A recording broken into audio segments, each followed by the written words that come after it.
Good evening. Good morning, rather. Welcome to Mystics Outlook. I got Carter Dudley Jr. here. I'm Wilson Tarpey Jr. Let's get straight to it. The Mercury um, rebounded from a slow first quarter, and they were able to rally and then hold off the Mystics late, 80-75. Carter, I definitely want to get your thoughts on that because it looked like the Mystics got off to a good start, and then that second quarter, I don't know if they ever fully recovered from it. It got tight late. But, I saw you talk about a big shot the Skylar hit. Kind of gave the Mercury a little bit of breathing room late. But just your thoughts on this one. That was more like the dagger. Put them up 7, like 18 seconds or something like that left, man. But our turnovers, they had 19. It's uncharacteristic for the Mystics. They usually take care of the ball and one of the best in the league at doing so. Deladon had 4 turnovers. That just tells you, kind of how the night went. And Cloud and Atkins both had 3. And then Maisha Hines Allen had 3. So Alicia Clark had a couple. So, and Elizabeth Williams had a couple. So, your main ball handlers, main people that has the ball, turn it over. And that they gave Phoenix life. They gave them obviously extra possessions to do what they needed to do, and they made them pay. And it wasn't just that. We just got to keep it real. Diana Taurasi and Skylar Diggins, they all played the Mystic Stars. It just comes down to that. And, they got out to a slow start. Mystics jumped on them, and you thought, all right, just maintain. And then that second quarter came. They were outscored 32-19 in that quarter, and then it's a game now. And this isn't something new. Even against the Sparks, they could have blew out the Sparks, but they kept giving the Sparks life with just stretches where they would just turn the ball over, but then they would quickly rebound.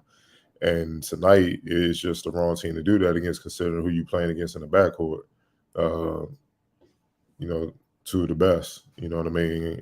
Skylar and Diana Taurasi, you get them ladies' life, they're going to snatch the victory from you, and that's exactly what happened, man. And then when they got going, Shea Petty got going. I don't know what it is about Shea Petty. She loves the Mystics. She loves the Mystics.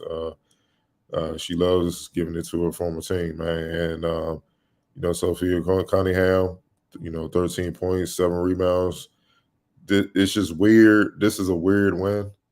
Because the Mystics bench, 17, 21 points. Mercury bench, 0. Yeah. So you got beat by the Mercury starters. It's just very uncharacteristic, man. Because normally when Deladon, this is normally the type of execution down the stretch we see when Deladon is out. But this is kind of the first game where you saw what Deladon played, and they failed to execute efficiently and properly down the stretch with her. So they just couldn't make shots down the stretch once the pressure came on. And, Taurasi and Skylar, they hit some big ones.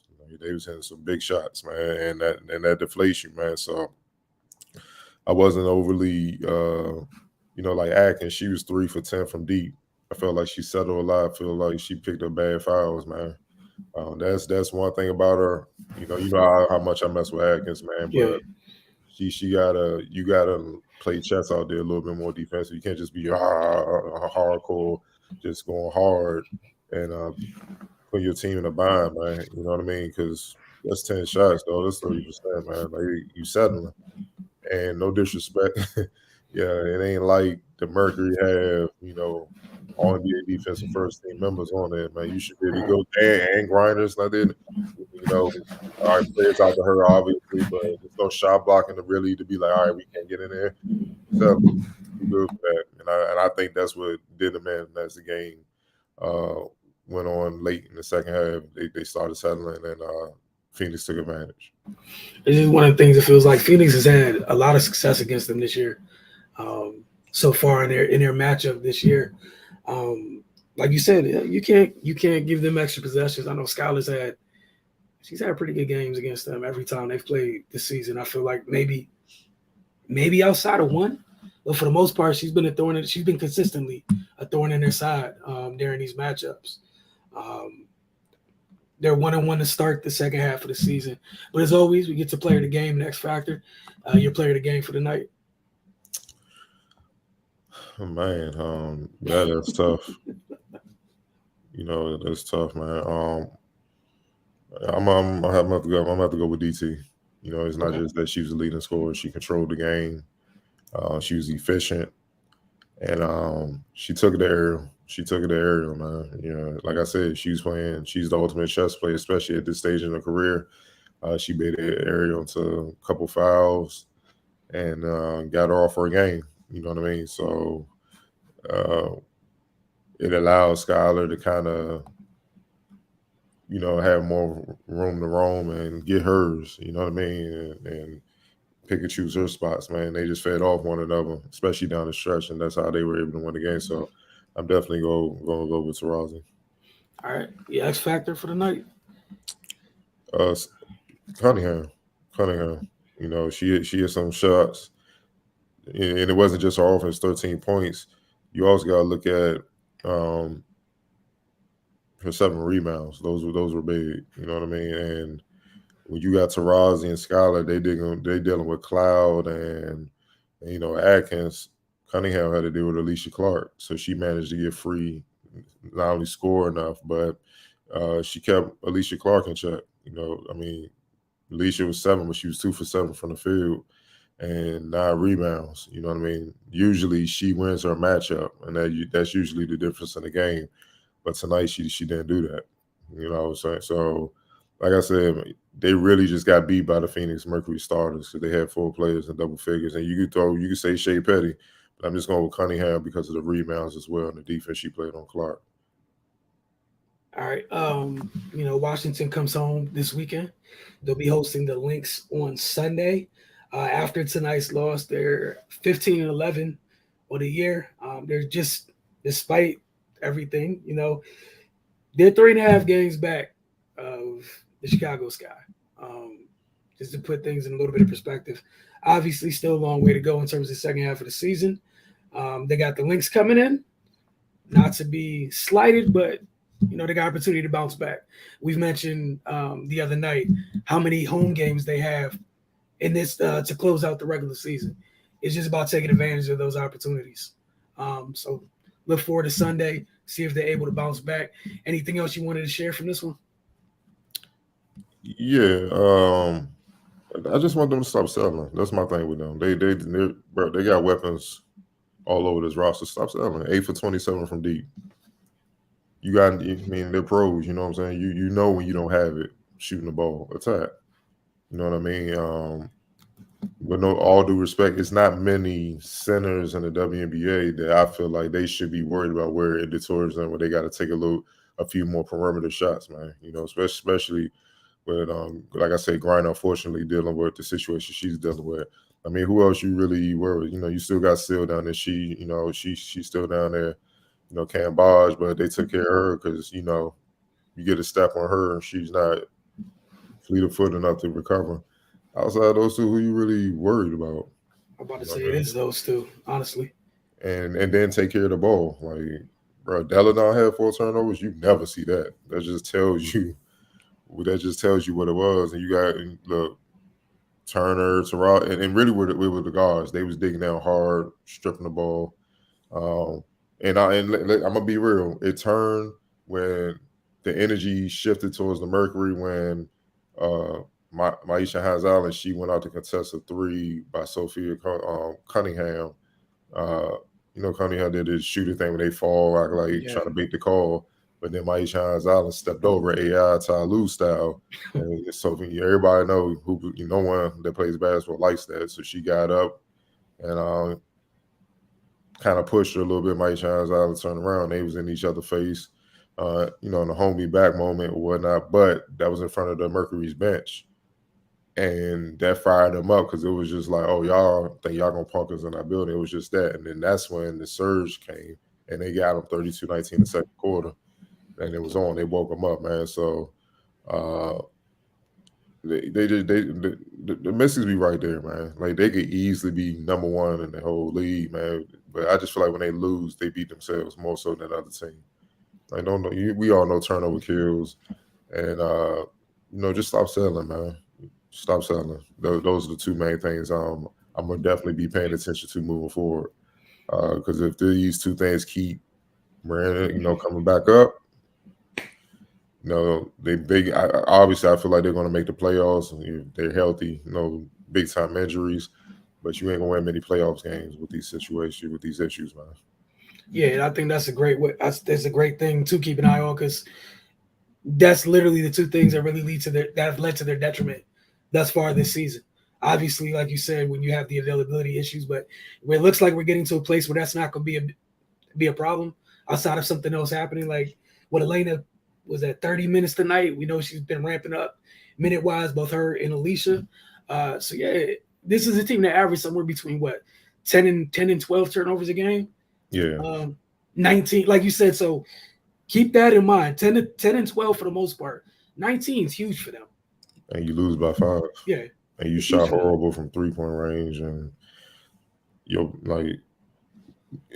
don't lose when your bench outscores the other team's bench 21-0, dog. Like that just tells you what, like, it's little things. It's little things. Like this was truth be told, they shouldn't have lost this game. Mm-hmm. You know what I mean? So this is one that stings.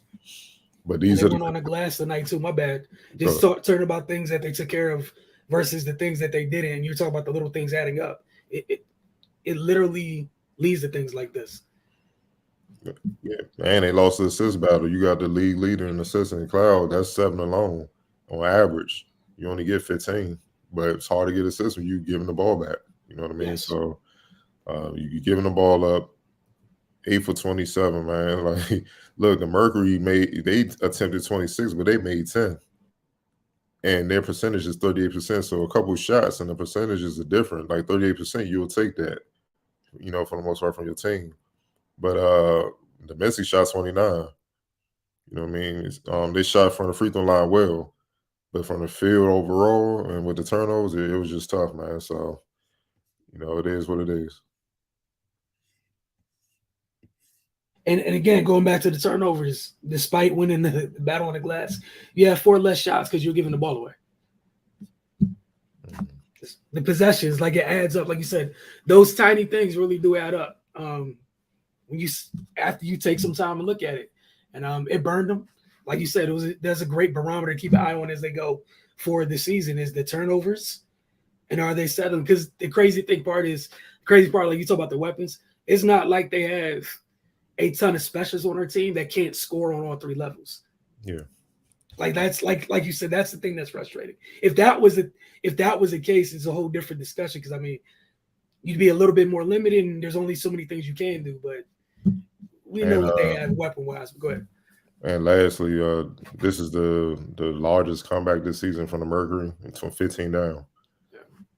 And the Messi's, I know it got a sting because it's like, damn, we really literally just kind of helped them beat us in a lot of ways. So they're veteran team, been there, done that. I expect them to clean it up, man. But yeah, you saw these signs in the Sparks game, even in Atlanta before the break. You know what I mean? But you just take it as they going in the break or something like that. You see it, you starting to see the little consistency with the issues, man, that they have to clean up, especially in this home stretch before the playoffs begin. Yeah, and that's the biggest thing is there's still time to right these wrongs and get these things taken care of heading into the playoffs. It's just a matter of can they do it? Because that was one of the things in 2019 was if like the moments that they had those lulls, they responded, and we didn't see those lulls that often. When they passed somebody on the ropes, more often than not, it was knockouts.